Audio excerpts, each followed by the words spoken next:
ರೈತ ತನ್ನ ಆದಾಯವನ್ನು ದ್ವಿಗುಣಗೊಳಿಸಲು ಒಂದೇ ಒಂದು ಬೆಳೆಯನ್ನು ಬೆಳೆಯಬಾರ್ದು.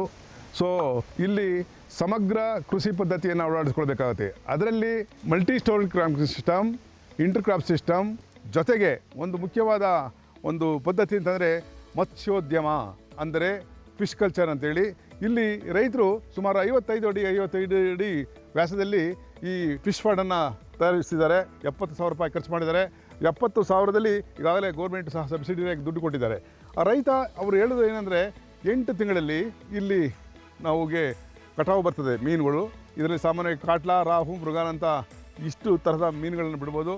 1000 kg ಮೀನಿಗೆ ಒಂದು 100 ರೂಪಾಯಿ ಅಂದರೆ 1 ಲಕ್ಷ ಹಣ ಬರ್ತದೆ. ಈ ಮೂಲಕ ಅವರು ಅವರ ಆದಾಯವನ್ನು ದ್ವಿಗುಣಗೊಳಿಸ್ಕೋತಾರೆ ಅಂತ ಹೇಳಲಿಕ್ಕೆ ಇಚ್ಛೆಪಟ್ಟು, ನೀವು ಸಹ ಇಂತಹ ಒಂದು ಪದ್ಧತಿಯನ್ನು ನಿಮ್ಮ ತೋಟದಲ್ಲಿ ಅಳವಡಿಸ್ಕೊಳ್ಳಿ ಅಂತ ಹೇಳಲಿಕ್ಕೆ ಇಚ್ಛೆಪಡ್ತೀನಿ.